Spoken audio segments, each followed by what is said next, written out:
Hello students, welcome back to our channel. TS EAMCET సంబంధించి ఎవరైతే students ఉన్నారో ఫేజ్ 2 అయితే మనకైతే స్టార్ట్ అవబోతుంది అనమాట. ఈరోజు ఆల్రెడీ మనకి నిన్నటితోటి ఫేజ్ 1 అయితే అయిపోయింది. చాలామందికి సీట్స్ అనేవి అయితే రావడం అయితే జరిగింది. మరి కొంతమంది వచ్చేసి మెసేజ్ కూడా ఇస్తున్నారు, అన్న ఫేజ్ 1లో రాదు, ఫేజ్ 2కి కొన్ని కాలేజెస్ అయితే సజెస్ట్ చేయండి అని చెప్పేసి. అయితే మీరేం వరీ కానవసరం లేదు. ఫేజ్ 1లో రాని వాళ్ళు ఎవరైతే ఉన్నారో ఫేజ్ 2 కాలేజ్ లిస్ట్ అనేది నేనైతే ఈ వీడియోలో చెప్పబోతున్నాను. ఫేజ్ 1లో వచ్చిన వాళ్ళు నెక్స్ట్ ప్రాసెస్ ఏం చేయాలని చెప్పి కూడా నేను క్లారిటీ అయితే మీ అందరికైతే అప్డేట్ అయితే ఇవ్వబోతున్నాను అనమాట. అయితే ఇక్కడ మెయిన్గా వచ్చేసి ఫేజ్ 1లో వచ్చిన వాళ్ళు ఎవరైతే ఉన్నారో మనకి ఇక్కడ చూసుకోండి, రేపటి నుంచి 23వ తారీఖు దాకా ఆన్లైన్ సెల్ఫ్ రిపోర్టింగ్ అనేది ఉంటుందన్నమాట. మీకు వచ్చిన కాలేజీలో మీరు జాయిన్ అవ్వాలనుకుంటే మాత్రం ఆ కాలేజీలో ఆన్లైన్ సెల్ఫ్ రిపోర్టింగ్ క్లిక్ చేసి అమౌంట్ అడుగుతుంది, ఎంతో కొంచెం అమౌంట్ పే చేసి దాన్ని అయితే సీట్ని అయితే కన్ఫర్మ్ చేసుకోండి. ఆ తర్వాత ఒకవేళ మీరు ఆ సీటు వద్దనుకుంటే ఫేజ్ 2లో పెట్టుకోవాలనుకుంటే కూడా పెట్టుకోవచ్చు. ఆ కాలేజ్ అనేది ఒకవేళ ఫేజ్ 2లో వేరే కాలేజ్ వస్తే దానికి కూడా అయితే వెళ్ళొచ్చు.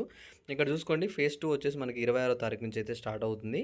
టోటల్గా వచ్చేసి 26 తారీఖు ఫస్ట్ టైం ఎవరైతే రిజిస్టర్ చేసుకుంటున్నారో వాళ్ళైతే ఆన్లైన్ ఇక్కడ ప్రాసెసింగ్ ఫీ అయితే పే చేయాల్సి ఉంటుంది.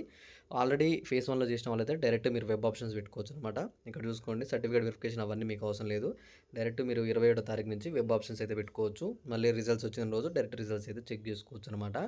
టాప్ కాలేజ్ లిస్ట్ అనేవి నేను కింద డిస్క్రిప్షన్లో టెలిగ్రామ్ లింక్ పెట్టాను, ఆ గ్రూప్లో జాయిన్ అవ్వండి. ఆ గ్రూప్లో మీకైతే టాప్ 35 నుంచి 40 కాలేజ్ లిస్ట్ అయితే పెడతానమాట, మీ ర్యాంక్ బేస్డ్.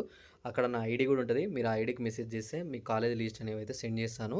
ఖచ్చితంగా ఎవరైతే ఫేజ్ 1లో వచ్చిన కాలేజ్ ఉందో దాన్ని ఆన్లైన్ స్లిప్ రిపోర్టింగ్ అయితే 23వ తారీఖు లోపు కన్ఫర్మ్ అయితే చేసుకోండి, లేకపోతే అదైతే క్యాన్సిల్ అవుతుంది.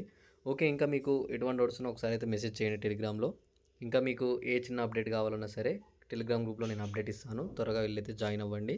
ఓకే, ఈ వీడియోని మీ ఫ్రెండ్స్కి కూడా షేర్ చేసేయండి. Thanks for watching. Thank you guys. జై హింద్. ఎట్టుంది? ఏం చెప్పావురా పాయింట్ చెప్పుకోవడం